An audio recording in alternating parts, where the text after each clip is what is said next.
So, welcome back to another excellent guest on Spiritual Gangster Podcast. So, tonight we've got an expert in the field.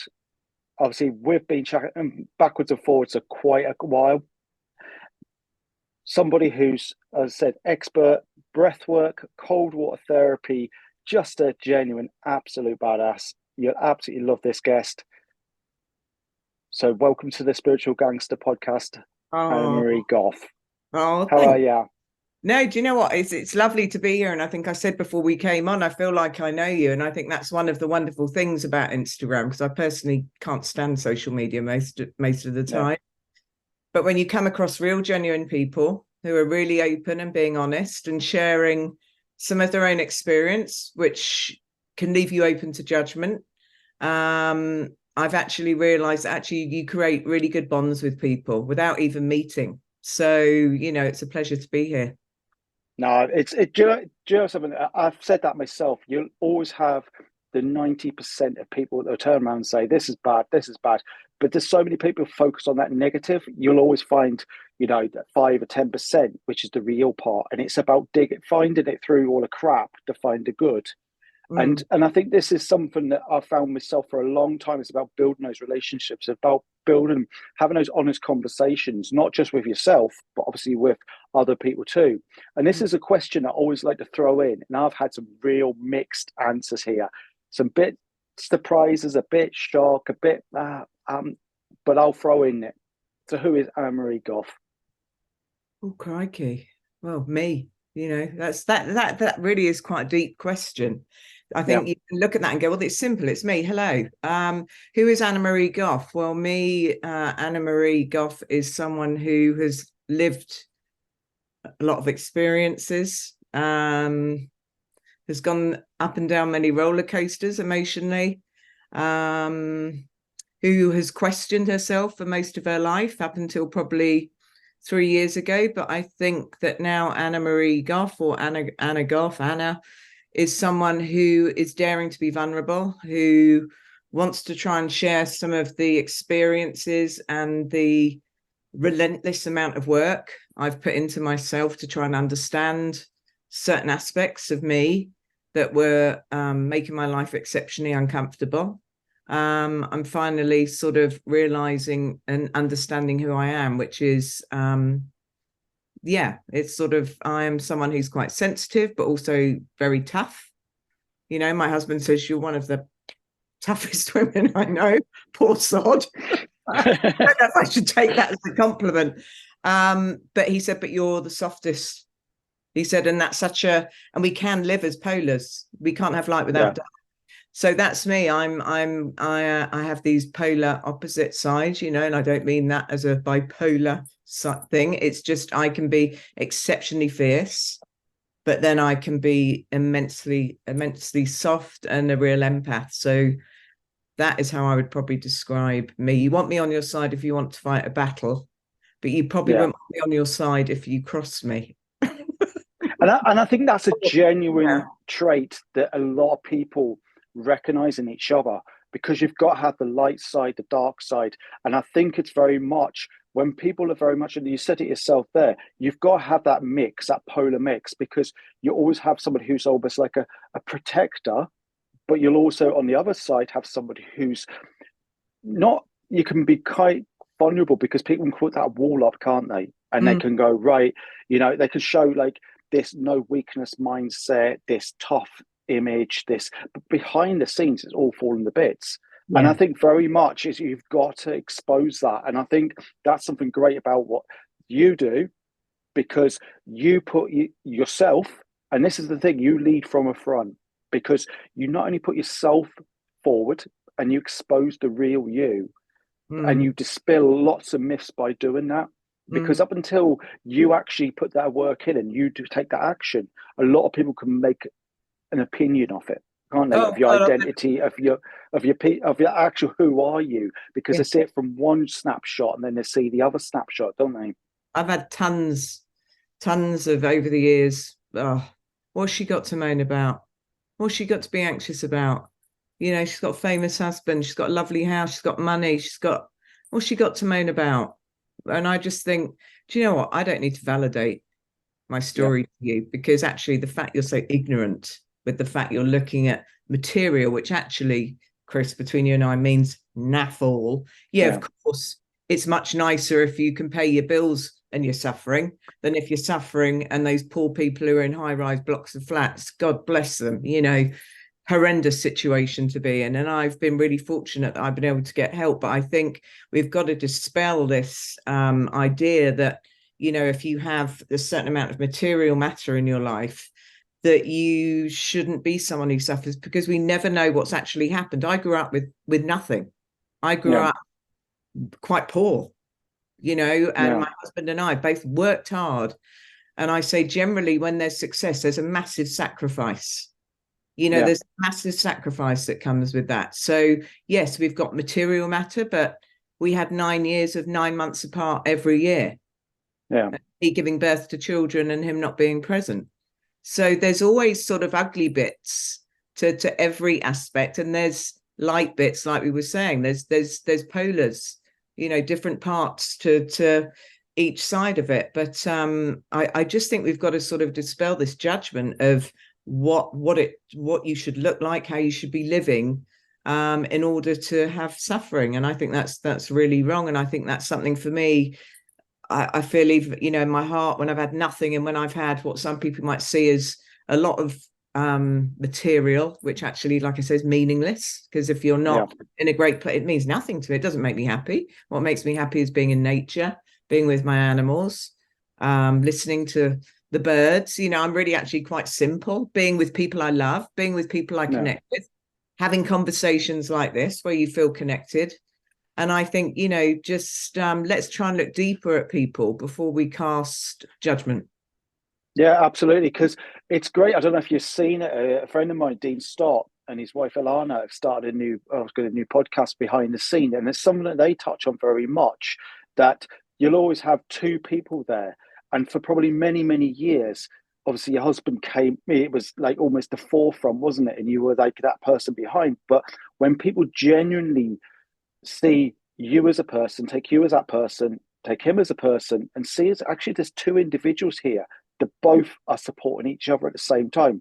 One can't coexist without the other, and you can Yeah, see that genuine connection. And that's what a lot of people forget. And I really like that idea, because the problem with society is we'll always see one person in front, and then we'll never see that person behind, the one who's always like kind of pushing forward. Go on, you can do this. You can do this. The support there, and I think that's very much like for myself. For all the time that I ran any kind of social media, I've got an amazing wife behind us yeah, who gave us that, put the faith in me that I could do this, yeah, and was always supporting us. And now people, and that's why I always put her out there on social media. Like, this is my wife. I would never ever be one of them people that this is done by me. I'm doing all this myself. This, because that's crap. Because yeah, in the day, it's like you can't make it on your own. You've always got to have yeah, someone behind you. yeah. And I completely agree. And my husband is hugely supportive. He knows that I stayed at home to raise our children because I didn't want nannies coming in so I could have a career. Yeah, No, I want to raise my kids myself. I want them to have what I couldn't have growing up. yeah, So for me, it was really important that I was at home. And so I feel I'm sort of coming into my middle life and yeah, blossoming. The energy levels aren't quite. So I keep thinking I'm sort of 20 when I'm, yeah, hundreds of people through ice baths at Carfest and festivals. And then you sort of get home and you think, oh my God, my back. Oh, geez. I'm really knocking on a bit here. But I always say better late than never. And yeah, actually, this part of my life is probably for me. Yeah, there's still things I'm trying to figure out. I actually never really want to completely figure myself out, because it means I'm going to stop being curious. I'm never going to be completely fixed. And yeah, when people say to me, "Oh God, you know so much," and you've got all your shit together, I really don't. yeah, Every morning when I wake up, I have to tune in. I have to see where I am, and that mind can really start to crank up. And you probably understand this, that yeah, the yeah, first thing in the morning, as soon as we wake up, that mind can go, right, how's today gonna? So how are you feeling? Right, and it can really take charge if you allow it. The thing is now is I've got better tools and an understanding of it to sort of go, do you know what? You can F off because you're a liar. And I say to people who come and see me with anxiety, I want you to remember this. Anxiety is the biggest liar and deceiver you're ever going to meet in your life. And it's living within you. It's not real. It's lying. It's trying to keep you small, and it's trying to keep you full of fear. And without knowing it, it's something that we sort of have as almost a protection, but it's so insidious that we don't have that awareness. You know, and it took me years and years and years and years and years to try and figure it out. And I'm going to give someone a shout out on here because his words, I don't know whether you know him, Hugh Keir, I can never pronounce his. Oh, yeah. Yeah. Yeah. I did a podcast with him. We spoke about this openly on his podcast, and he's been to see me and did a brutal session. I obviously made it really painfully cold for him. And, you know, for someone who's, you know, as with all military, who I have huge respect for, and I have family members who have been in the military as well. So it's a hugely something I feel very passionately for, is supporting all of our military personnel, past, present, active. And for me to hear someone who's been a sniper say to me that when he had his first panic attack, that it was quite possibly the worst feeling he's ever had. Yeah. Those words have stuck with me. And I've actually spoken to him on the phone and said, Hugh, you know, I'm so sorry that you struggled with that. And it was so horrendous. But you've sort of empowered me to not feel so pathetic when allowing anxiety to get hold of me, because I look at you and what you would have experienced, the things you've had to do, you know, for your country. And I just think, my goodness, if someone like him can say that anxiety is so vile, then do you know what, Anna? You're a bit tougher than you think. Do you know what I mean? It is vile, but the fact you get out of bed and you know, the fact you just put one foot before the other is, do you know what? I salute anyone who does that if they're going through really bad anxiety, depression, any kind of mental health issues. You know, yeah, absolutely. Yeah, because do you know something? Because obviously, I hope you made it really cold, him being Welsh.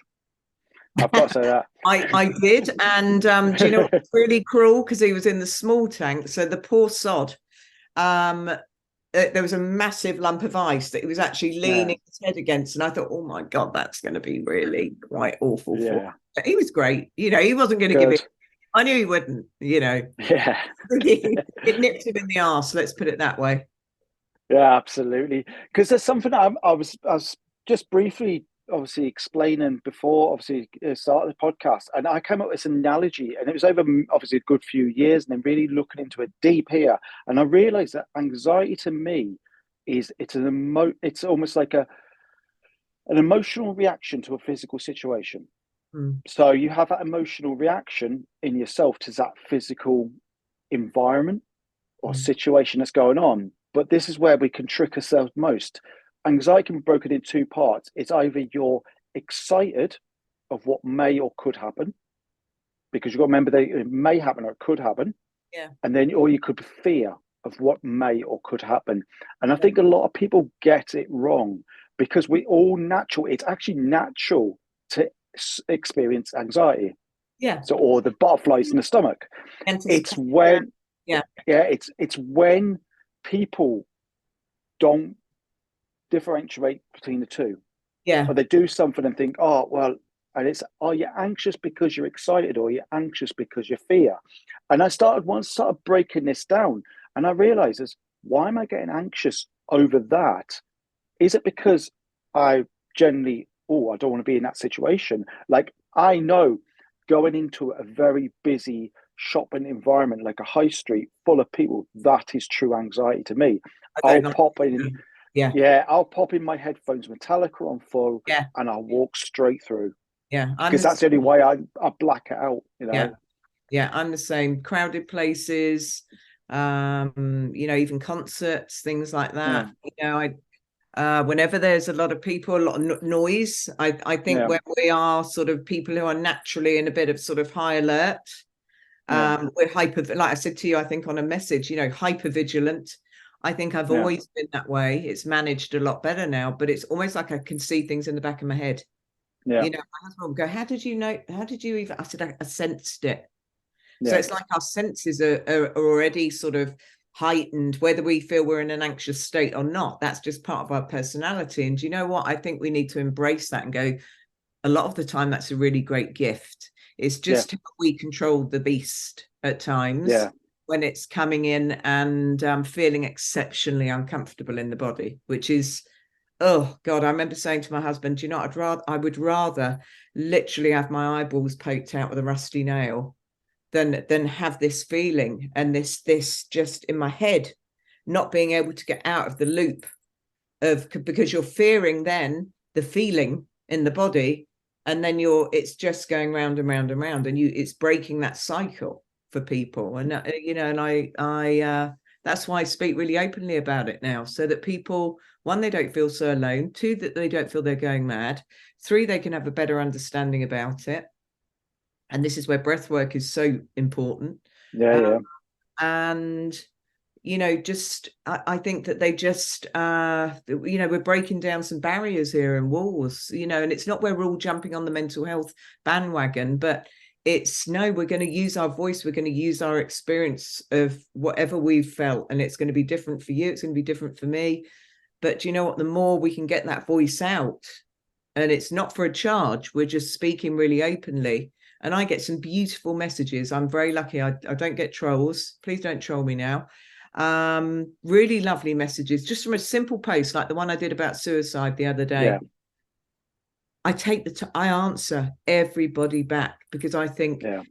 when you're desperate for somebody to ignore that, I never want to get to a point where I'm so busy I can't do that, because it's really important Yeah. to that I do that. And I think, do you know what, that is worth its weight in gold to me, over a blue tick, over Yeah. thousands and thousands of followers. So just trying to help people, and Yeah. let Absolutely. them know. Because I said that myself. I basically said, like, and I broke it down of saying, because I break a lot of things down before I kind of make a reaction on it. Yeah. And like I said, a person could get a post, whether it be, I don't know, a quote, and it Mm. could have 100,000 likes, it could have 50,000 comments. You could then break that down further. Another person reposts the same Mm. post, 50,000 likes, 25,000 Yeah. comments. Then break it down again. A third person posts it, and it goes down to say 3 likes, 1 comment. Yeah. But three of those people that have liked those 3 posts may have an effect on their life more than you'll ever realize. Because it's not about the amount of likes, shares, comments, or anything like that. It's Yeah. who it's affected. If you can help one person with something you've done, that's to me a result. Mm. It is. So, I think we just got to carry on and keep doing what we're doing. I'm certainly not going to stop. Nobody's going to stop me. So, but I'd really like to sort of talk about, for me, my experience with sort of when my anxiety was really, really chronic, to the point where nothing would knock me out. I mean, I was literally Yeah. saying to the doctor, just give me whatever you need to give me. Seriously. I don't give a shit. Just Yeah. anything. But my constitution was so strong, and that doesn't mean that my chronic anxiety was worse than the old granny up the road, but it's just my biochemistry. I'm a harder person to knock out. Yeah. So, and just it was fierce. My mind was just, and he said, if your mind was a car, it'd be a Ferrari. And I went, oh, that's really nice. Thanks. I said, but right now, I don't want it to be one. I want it to slow down. And I think for me, when we talk about the sort of symptoms of anxiety, yes, you have the situation. So the external, the incident, let's say, the situation, whatever it is. But then what happens is, that affects us as a feeling in the body. And then the mind starts to latch onto the feeling and and if you're really deep thinking, as I am, and analytical, which it sounds like you are as well, I want to try and Yeah. figure it all out instead of just sort of going with the flow. I want to control everything. And I think for me, if I'd have been told 27 years ago by a GP, look, listen, Anna, yeah, look, this medication might help you, but what we need to do right now is your symptoms in your body, you know, sort of the crawling under the skin, you know, because you're over breathing so much, your nervous system is so like discombobulated. If someone would have just said to me, a doctor, a specialist, counselor, psychiatrist, anyone would have said, let's calm down your breathing, have you done some breath work? You know, if we just focus on that, we can't change what's going on around you, but what we can do is we can make the body just calmer and the nervous system calmer, which then sort of just puts us in a better place to sort of be more rational, you know. And I thought, bloody hell, if I'd have known that, I would have saved myself, and I'm really not lying here, I'm 55 now, I'd probably saved myself 20 years of exploration, let's put it that way. And Yeah, experimentation, absolutely. you know, Yeah, and that's putting it gently. And also, and it's something so simple, we're born with it, it's free. yeah. And it's just understanding how when we are over breathing and hyperventilating, that you can send your body into all kinds of chaos, you know. Yeah, because I know that very, very well. I remember once had such a bad panic attack. I walked into a hospital. I was like, Oh I need yeah. help here. And I ended up hyperventilating much. I was in the chair, told us Oh, to stand up. I stood up and I just face planted. I got oh, back up. They picked us up, put us back in the chair, and half my body was like, it was paralyzed. I could oh, not. It yeah. was as though like I'd been to the dentist, that feeling in your mouth. And Mm. because I'd hyperventilated so much, I'd literally give me paralyzed half my body. And that's extreme lengths of it. Because I didn't realize, and this is something I think really naturally you kind of, and we'll go into that bit about obviously the chaos part, because I think that's quite important to understand. Because I spent a long time trying to control that chaos, because I like being in chaotic situations because I knew I could control that. And that's something that you touched on there about the controllables. And I think that's a really valid point. But the other part, but how did you kind of, I mean, I could ask that question of how do you define breath work? Because everyone has their own version of it. But it's more or less how do you define breath work, which then led you to discovering breath work was suited for you? Well, the sort of the realization, let's put it that way, came Yeah, about 5 or 6 years ago. And there was nothing sort of major going on, you know, there was no major drama, but there'd been very difficult time for me 3 years previously, very, very difficult. There was two things going on in my life that were exceptionally traumatic. And yeah, I think you'll understand this. When you're going through the trauma, your adrenaline kicks in and you go into survival mode. So you just think, I've just got to survive it. I've got to just keep going. And you just sort of keep going. And then probably from sort of 6 months after these sort of double incidents is my body then started to say, you're fucked, basically. yeah, You know, and my head and the anxiety was coming back. And I'd spent that 6 months going, well, I've done really well. You know, my anxiety hasn't reared its ugly head. And that was seriously bad shit. yeah, And but it stores itself. So as soon as the life started to sort of come back into a bit of homeostasis, balance, that's when you pause and the adrenaline just sort of simmers, that then the beast can then start to rise. And that sort of creates even more confusion, because you're going, why am I feeling like this? Sort of life has come back to normal. You know, a bit of my grief has started to leave. Why am I feeling so bad? So many years, like I say, just probably 2 or 3 years after that, like I say, about 6 years ago, I just wanted to explore. There was just lots coming up. And I think I'm not a huge manifester, but I think if you're yeah, thinking about something, it's very weird how things just start to pop up on your phone, or you meet someone who's a breath worker, or you know someone who's gone through it.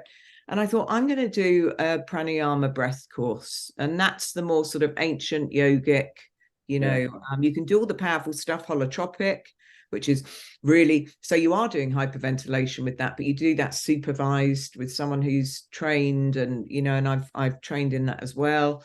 So that's really good for sort of releasing trauma, but then it's also really down regulating and really calming.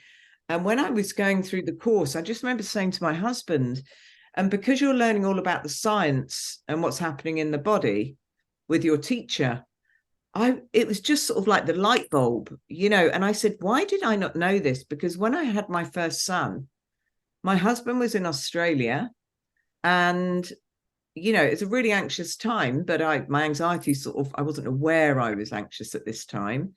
And I had a really great labor, and it was just something in the back of my mind said, I'm not going to lose my shit like the women up the ward, poor things, because they're screaming and, they're giving their energy away here.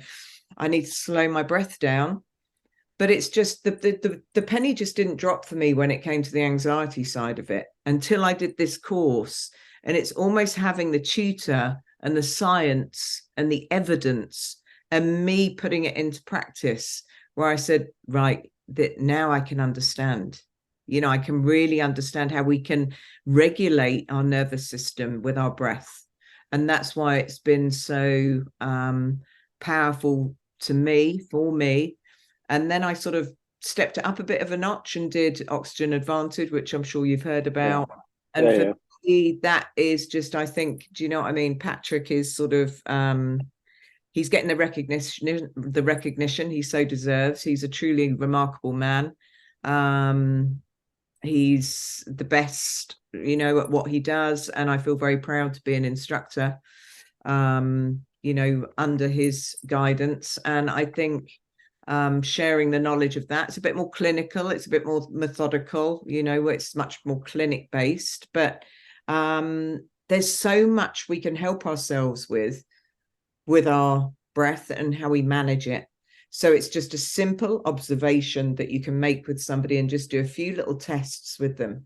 Or if you're with someone who's getting really, really stressed, if you just say to them, right, just slow everything down, just don't let me, you don't want to hear people breathing like that. Just slow everything down. So we can't change all of this, but what we can do, I call this our internal landscape. We can just calm that down, and stop all of this internal chaos by just bringing ourselves back into the body a little bit more, because when we're anxious, we're stuck in the head. So my breath, I think of as my anchor. And this is what I say to people. I want you to think of your breath as your anchor for bringing you back home into yourself and sort of just bringing you out of the mind and into the body with just some very subtle observations of just the breath moving into your body, the feeling of the air as it comes in through the nostrils, the swelling of your belly, just very, very simple things that they do just calm the mind down a little bit. And there are specific exercises that you do that are very sort of good for, so it's not just a matter of laying somebody on a mat, like with Oxygen Advantage, there's breathe light, breathe slow, breathe low. So they call it the breathe light exercise. That can create some air hunger, and you have to go quite carefully on that one with people with anxiety. But it's also very good for people with anxiety because you're really having to focus on how you're breathing, and keeping it really soft and so biomechanics, biochemistry, and then cadence. So it does keep you out of here and bring you into how you're moving the air into the body. So it's getting the recognition now that I think it really deserves, instead of when you say you're a breath teacher, people going, what are you talking about? But when you start giving science, when you start on little reels going, just try this and tell me how you feel, when you give some stats, when you divert people off to really good podcasts where you've got the experts like the Patrick McKeowans, the James Nestors, and you go, just listen to this and then come back to me and tell you what you think, because they've got all the scientific evidence, all the backup, all the studies. I think people are now beginning to go, holy shit. Yeah, it's not the be all and end, it's not the one size fits all. I always say to people, have a platter of things that, so for me it's the cold, the breath, eating well, as much as I can, exercise, getting outside in nature, grounding. Don't just have one thing, because on any certain day that might change, but you'll probably have one or two things that you think, those are my absolutes, and then the other bits are just lovely additions. Yeah, absolutely. It's like a toolbox, isn't it? It's like having that toolbox Well-being of, toolbox. Yeah. yeah, of having that toolbox there, because that's something that I kind of, because I noticed that for a long time, because we touched on before the podcast started about trauma. And I think Yeah. that's a very, we've, you've got to go back to the basics, because people have got to realize that any body, like a physical reaction to anything traumatic experience that people have lived through, there will be a reaction to it, which is often in the forms of anxiety, in the forms of, panic. Because you've got to remember, anxiety is the first part, panic's the second, and that's the extremities of it. But it's almost like the body's reaction, is it, to physical situations once again. So those emotional, it's almost like an emotional reaction. So you start getting anxious. That's the first part. So it's always like the trauma is the foundation of the house, but that's built up on the anxiety, the panic, everything else is that. But then you've got to realize that these little tools are there to, like, for example, for when I started doing these podcasts, I would sit there and I would be box breathing 5 minutes before. Nobody ever saw that part of me. And they used to say, you seem really relaxed doing this. You're very natural doing this. And I said, you've never seen this off camera. I would be like, Oh yeah, I've right, done that. do me, do all me box breathing, do all me, what I mean? Yeah. Because people don't realize that you've got to implement all these various tools in place for it Yeah. to actually work. And it's repetition. It's, you can't fix anything. And it's the same as I said this many good few years ago. And I threw a question at a friend of mine, because she was like, oh, well, I don't meditate. And obviously, she'd been through quite a bit of trauma. She said, I Yeah. don't meditate. And I said, right, do you walk? And say, yeah, I walk. Okay, right. Do you walk with music, without music? Well, without music. I went, right. Do you hear any of the noises around you? I went, well, not really. I said, next time, walk. Yeah. Don't have that chat in your brain. Stop talking to yourself. Listen. And Yeah. then she was like, right. And that's meditation. Yeah. And the light bulb just went click. She was like, yeah. So Yeah. you realize, like, it's just that natural cycle of controlled breathing Yeah. that takes you to a place where you feel that you're most relaxed. Yeah. And like you said, you've got to have all these toolboxes, because I think what people realize is it's great. Like, all the toolboxes are great, aren't they? But the problem is they're like a plaster. When you have trauma, you've really got to have an understanding of the trauma. This is what people forget. They think, I don't want to face that. But yeah, I'll do all this cold water, I'll do all this breath work. But hang on a minute, have you actually dug up this trauma? Have you actually faced it? Have you worked your way through this? Because until you face this box of doom almost, isn't it? Yeah. Then Yeah. none of that will work effectively. Well, that's the way I've generally begun to look at it more and more. I did something called the Hoffman process. Oh God, how long ago? Yeah, 7 years ago. And and I said, I say to people, apart from doing ayahuasca in the yeah, jungle, which I'm terrified to do because I'm a control freak in that sense, I'd be terrified just putting it in my mouth. yeah, So I'd just freak out completely. I've done really immersive retreats, and the Hoffman process really helped me with forgiveness and things in my upbringing. And but I call it the most beautiful spiritual disembowelment I've ever had, because they literally cut you open. You are yeah, raw. You are having to expose yourself in front of 24 other people and stand up and tell your story. And I'm talking every ugly part of yourself, every ounce of shame you've ever felt, everything you feel guilty about. And then they sort of piece you back together, and then you process it when you come away, and then they give you brilliant support when you leave. And I think I say to people, really try not to fear moving into the dark side, if we want to call yeah, it, facing your shadows, because as long as you surround yourself and have some support, it doesn't have to be a therapist, but as long as you're not alone and sort of trying to deal with it, just have a trusted someone while you're moving through it, which is really important. Doesn't have to be a paid facilitator, but it will never go away. It's never going to yeah, disappear. And I've got members of my own family who go, God, what's she done all that therapy for? We had the same upbringing. Well, one, I was in a different pecking order in the family. yeah, a whole different experience than you did. You'd all left home. Um, two, I'm a different human being. And three, I didn't want to live not understanding me as a human being and my certain behaviors. I wanted to understand it. So, and now I think I for the first time in my life, as I say, for the last few years, I feel I really know who I am now.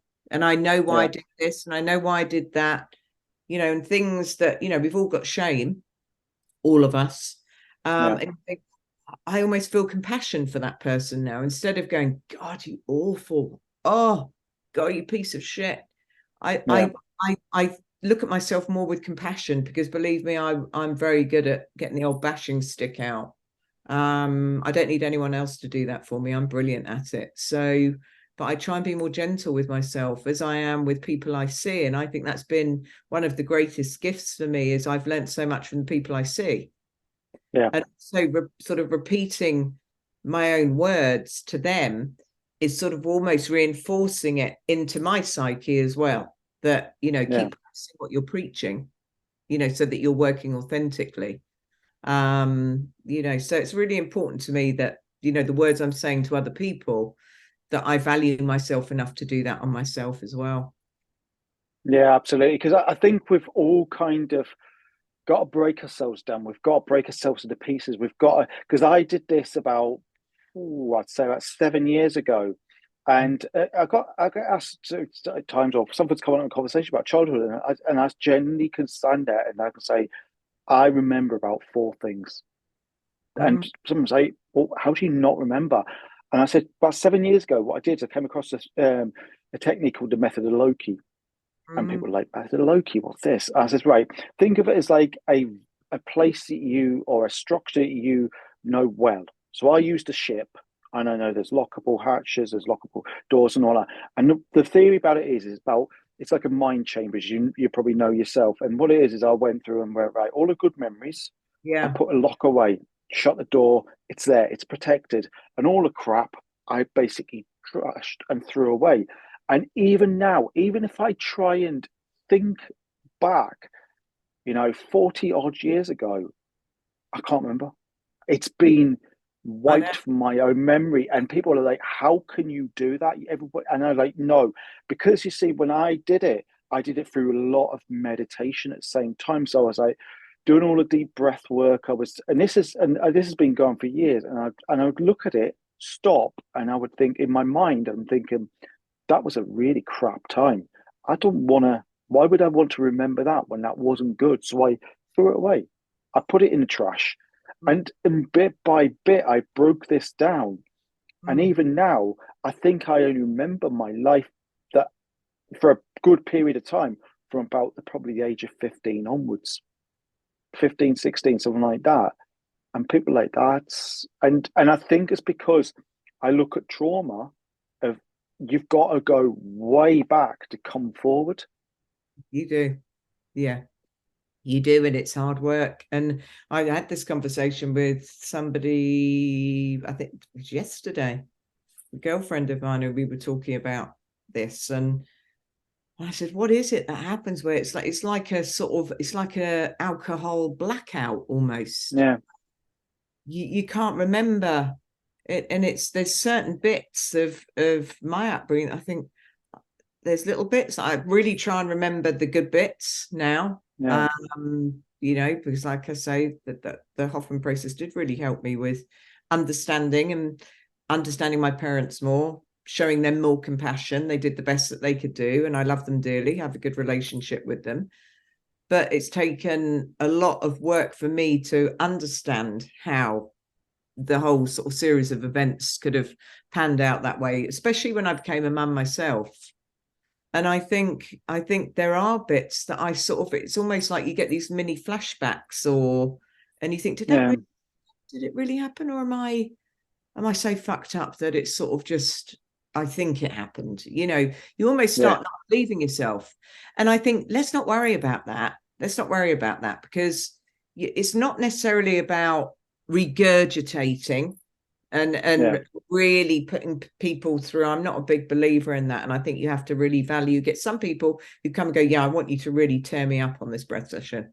I want to really open myself up. Okay, we'll go there together. Let's see what we do. And then there's other people that you've got to go really more gently with, and it's just that to me is more about acceptance, self-compassion towards themselves, trusting themselves a little bit more, and forgiveness.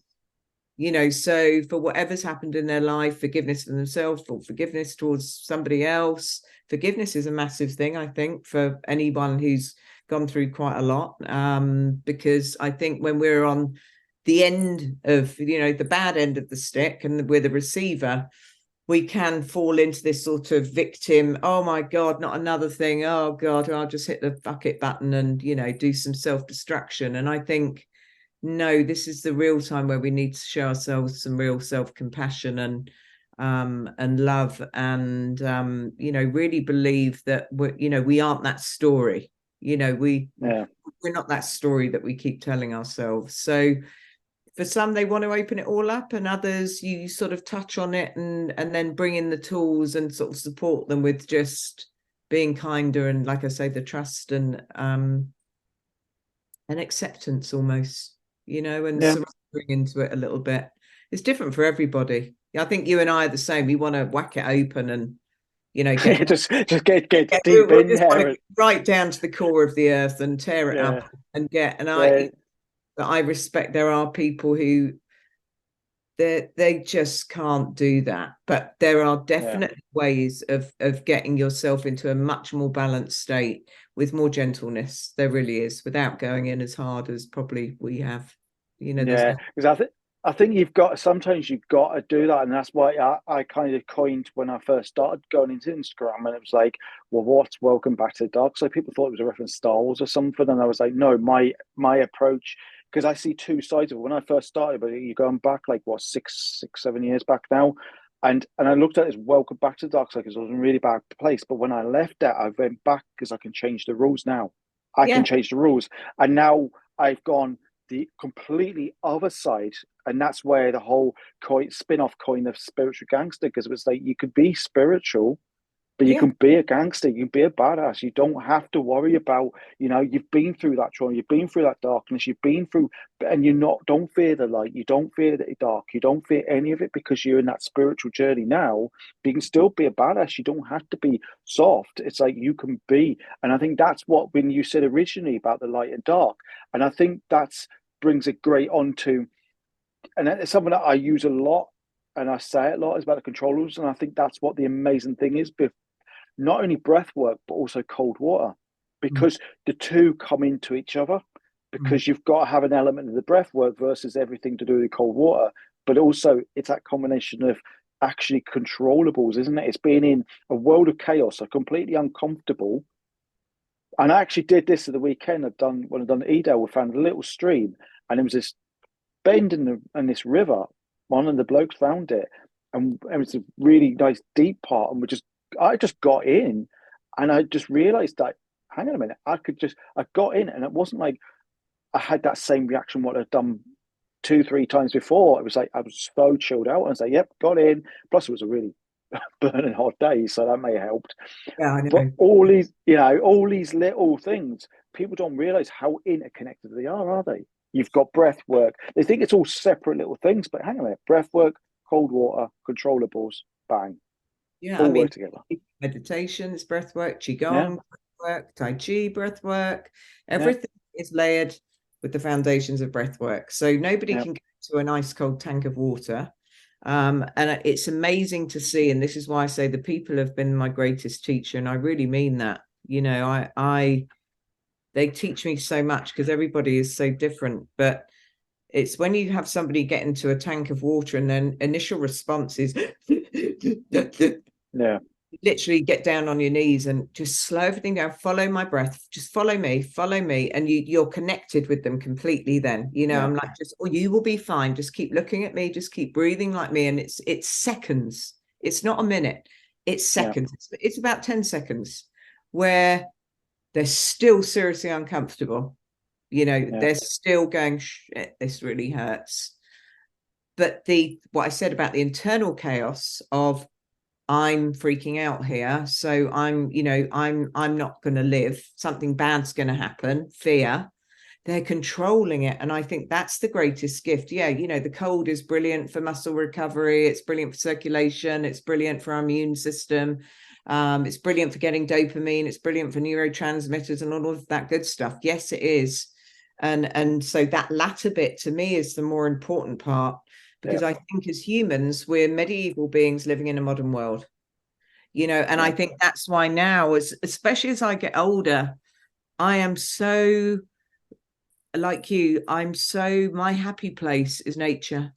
My happy place is spaciousness. All of this, makeup off, welly boots on, muddy feet, filthy hands, in my veggie garden with my animals. That's when I'm at my peace. That's when I'm really peaceful, because when everything around us is spacious, and when we put these blooming things down as well, and I say to people, please understand, that whilst these things are, they serve a purpose. The smartphone is literally, imagine your nervous system. It's like your nervous system 24 hours a day is just getting flicked. I have alerts off on my phone. I don't have alerts on. But, we've been conditioned to, I haven't checked my phone. I better just check just to see if that message has come in. And I'm not at the worst end of the scale, and I'm not at the bottom of the scale where I barely look at it. I'm in the middle, and I still find it incredibly uncomfortable because we've been controlled to feel that we can't survive without them. But what it's done as well is it's taken us away from connecting with each other properly, in person. We very rarely ring people now. It's WhatsApping, texting, Snapchatting with funny faces and all of that stuff.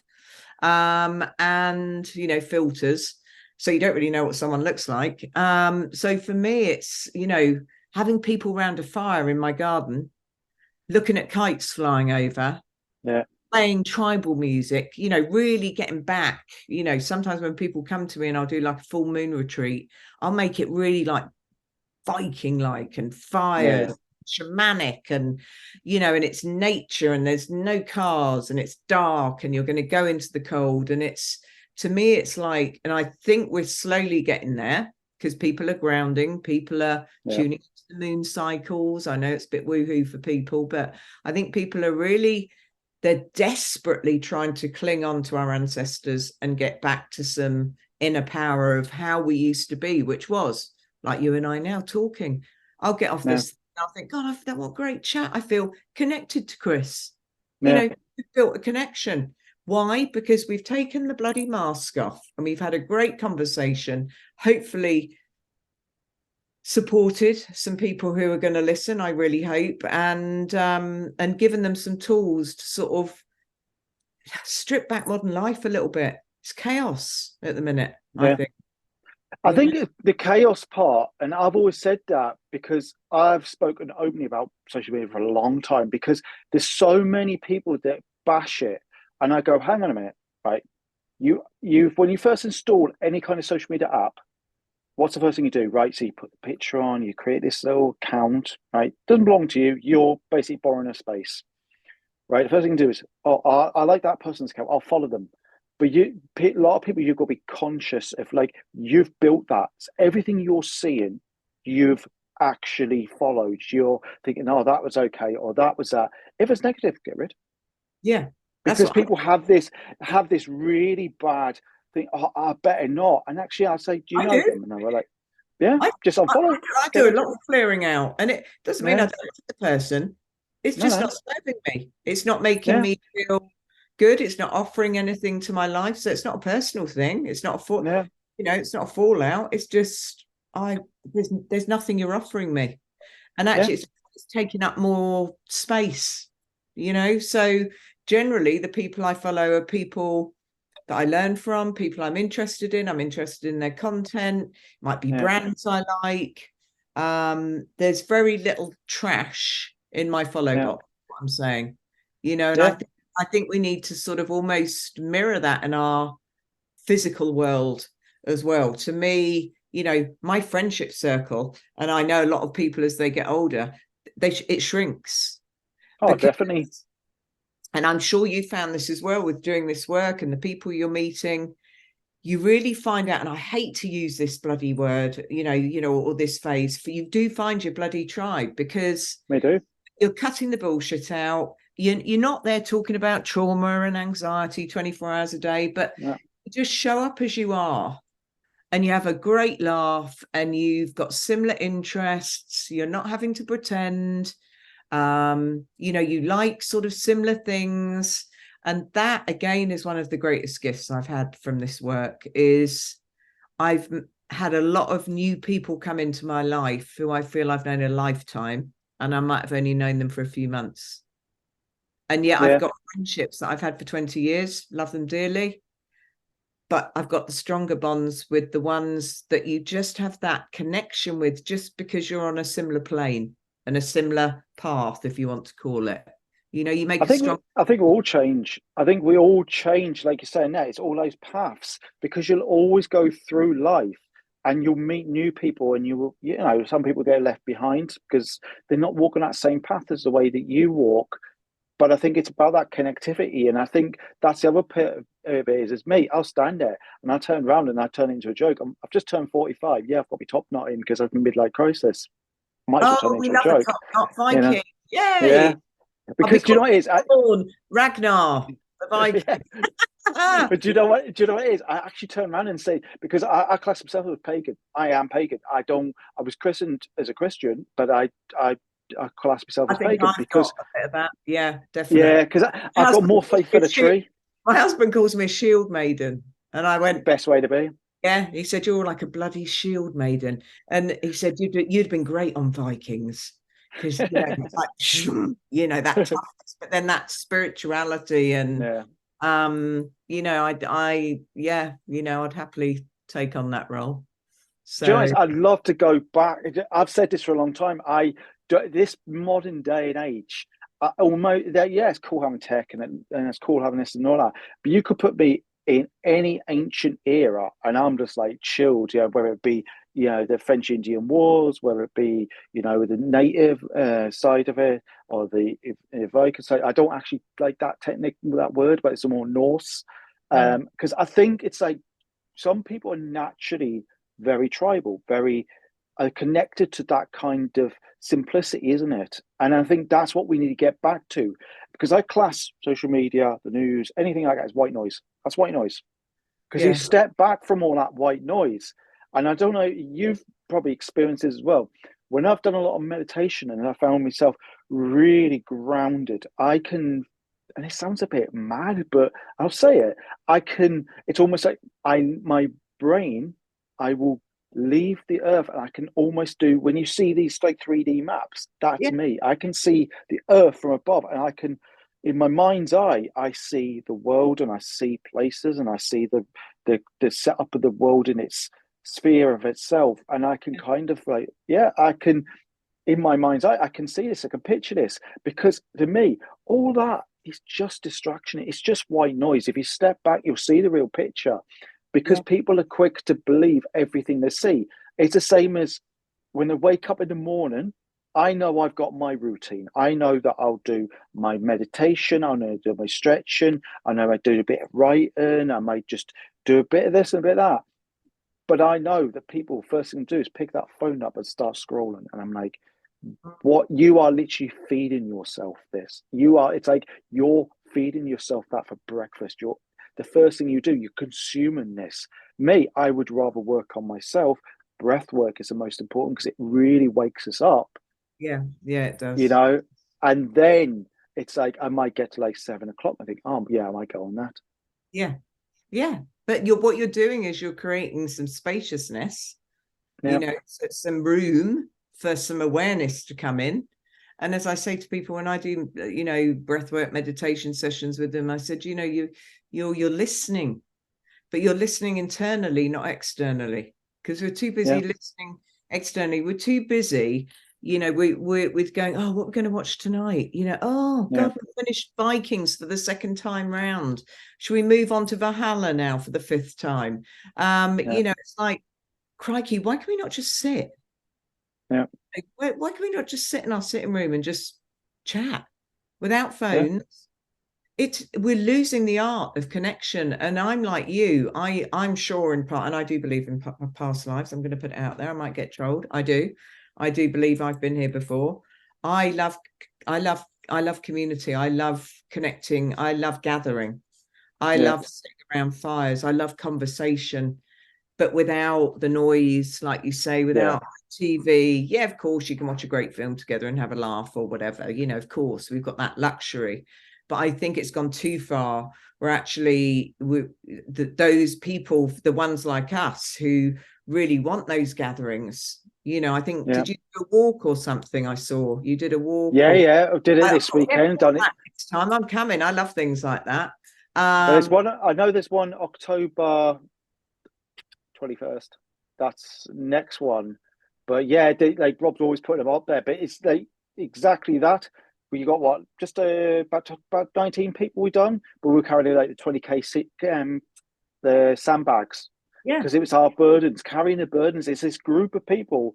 And yeah, there's people out there with phones taking pictures, and I took a few photos and that. But half the time, I was just had the phone in my pocket. I was just yeah, talking, chatting, having a go, carry the sandbag, and then is that connectivity. And then you can get to place even if you camp. Then obviously this time we couldn't have those like the fires, but you build the fires, you do this, you do that, you building this community spirit, you're building and having these conversations. You round this circle, and I think we have lost that art now. But a lot more people are bringing it back because I think people are really missing it, aren't they? yeah. Just being and not feeling alone. I think we're so much more connected technology wise. I Yeah, mean, when I was younger, I used to go out to play. We used to call it go out to play, and Mum would go, "Okay, we'll be back by 8." And I was probably yeah, 9 or 10, probably 8. You'd go out to play in the village, no mobile phone, no, no, no, no, nothing. She had to trust that we were going to make it back. I don't think I even had a watch because didn't have a pot to piss in.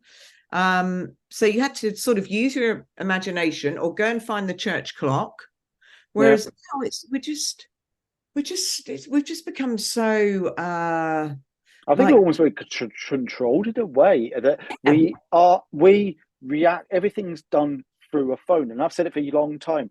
It's like when we were kids, we could go out into the forest, we'd go into the woodlands, go out to the rivers, we'd jump in those rivers, we'd do all this stuff, this free living. scrumping. But yeah, and Yeah, the you see same me as like apples. we knew when it was time to go. Exactly, we knew Yeah, what time it was time to come in because the streetlights would come on. yeah, But I think what it is we're such a society now that it has destroyed a part of, because I think really when we look at ourselves, we really had the last childhood, the real childhood. yeah, yeah. I We agree. had those, and we grew up and like, and we look back now and thinking, what a simplistic life. But I'm so grateful we had that because Yeah, we can step away from this technology. We can step away from all this noise. We can step away from it all because we know we enjoy the going into the feeling. woods. Yeah, Yeah, we know we can go and jump in the river. We know yeah. we can enjoy this. We know we can enjoy that without all this. And I think that's what I'll always like to say that people always go back to your most simplest times because they were the best times. Mm. And I think, when I had my two sons, so one is, well, he'll be 29 in November. So he's 28. And then the next one is 2 weeks later, but 3 years, 3 weeks, Yeah, or 3 years later. So he'll be 26 in December. And I yeah, I made a conscious decision that when they were young, when I say to them, what were your memories of childhood, they'll never go, going to Alton Towers or yeah, I remember when we picked up the turtles on the beach, when we were in a beautiful place, but it was like they remembered nature. That I remember when yeah, you take us out in the back fields behind the house, and you've got the big rolls of straw yeah, now, yeah, and you used to put us up on top of them and push us down the hill. I mean, it broke my bloody back even back then, but and push us down. And it was who fell off first, and it's not being yeah, afraid to let them fall, letting them get their feet dirty. So I'm hoping for mine, and they are a little bit too addicted to their phones because they are 25 and 28. But I'm hoping that by seeing what I'm doing, that and then what they had in their upbringing, um, will stick with them a little bit because I think they're just on the cusp of when yeah. it really started to go Yeah. completely techno mad. So, you know, there was no iPads for them on the planes or anything. You know, we had to entertain them, which was hell, actually. It was hell.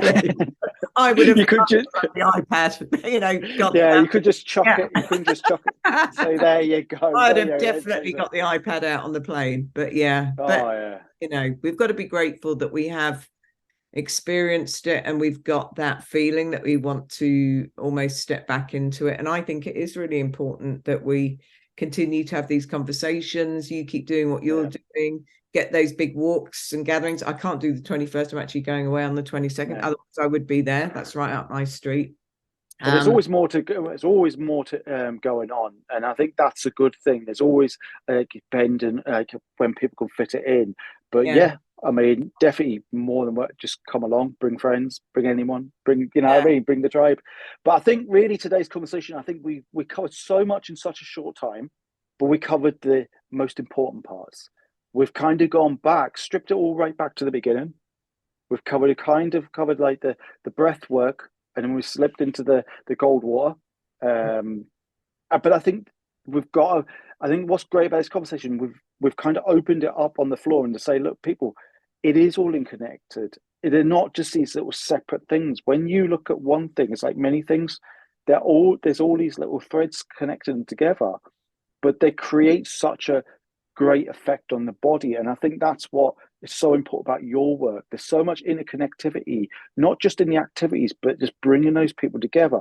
And that's what, like, this is what was really important for myself as well, because so many people out there, you can go online and you can still people do the breath work, cold water, all these things. But what people have always got to remember, this has been going on for thousands of years. I said this the other day. This has yeah. been going on for thousands of years, and yet it's only been probably in the last 5 years that people have really started seeing this. Yeah, and they're calling it a fad. I'm like, no, no, no, no, Yeah.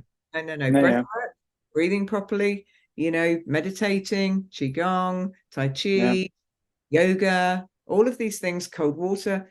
But no, we didn't even call it cold water bathing. It was just yeah, how we yeah, breathe. And that's yeah, what I say to people who are really terrified. I said, come on, you've been through way worse. This is just how we're connecting with our ancestors. You know, we're going to connect back with our yeah, ancestors. And it's very powerful. And to me, it's that adaptation of the stress response when you go into the extreme. And that's, you know, for some people, it is quite extreme, depending on, you know, where I feel they are. And I yeah, think, you know, and I've certainly pushed myself with it and tested my body with it. And I think what it's done for me is it's made me go, I can trust my body. You know, my yeah, body is strong, even on days when I feel knackered. My body yeah, is resilient, but also my mind, because it'd be really easy for me to just jump out and go, this is just too much. So yeah. great mind training. And I think, like you say, the walking, getting together, talking, like it's all beautifully woven together, you Yeah, know. yeah, It really is. yeah. Absolutely. I mean, I always like to end this podcast with one question because I think it's quite a grounded question in a way. But if you Mm. were to give one piece of advice to anyone, knowing what you know now, what would that be?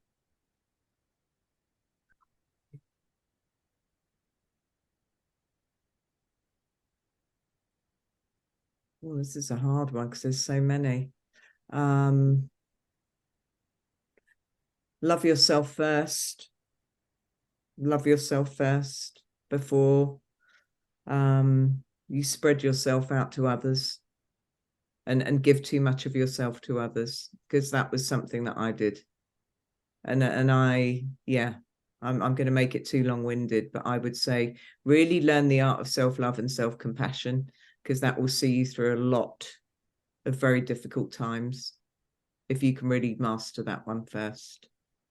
Yeah. I Sage could do words. I could do a Bible length, but I know it's one of those things that people are like, you know, but yeah, self-love yeah, and self-compassion, because if you're, you know, I could say, do your breathing, do this, but yeah, no, no, no. If you still hate yourself, that's yeah, not going to do anything. So to me, no, self-compassion, self-love, and you know, just try and listen in to what you need a little bit more. absolutely. Well, it's been an absolute pleasure. We've had an amazing Chris, conversation. It's flown, isn't it? let's do a winter expedition when it's really bloody cold. Oh yeah, just getting the I'll organ bring will a be tub. Well, we'll go do one in Wales, and then we can go in the river. sounds good. Probably Sounds not. good to me. So where Thanks can for people having find you me. online? Hmm? Thanks for having me on. You're more than welcome. So I want people to obviously find it in many places. So where's the main places people can find you online? I am on LinkedIn, so that's that's Anna-Marie Gough. I'm not too hot on there, but I'm gonna Yeah, ramp it up a bit in the next few weeks. Instagram is probably my biggest, yeah. probably, I'm a bit more active on there. So that's Anna-Marie.Gough. And then I am on Facebook, but again, I'm a bit slack on that. And then website is www.annamgough.com. So yeah, they can find me there. Cool. Well, it's been an absolute pleasure and really enjoyed this chat. And obviously, people will take a lot from it. But it's, yeah, I can't thank you enough. It's been an No, absolute no, pleasure, well, Anna. listen, your work is also very important and your voice. So it certainly soothed my soul many times, but also made me chuckle. So that's a lovely, that's a lovely picture. Thank you very much. We'll catch up very soon. See you Okay. soon. Bye, Chris. Thanks, Anna. Thanks. Bye.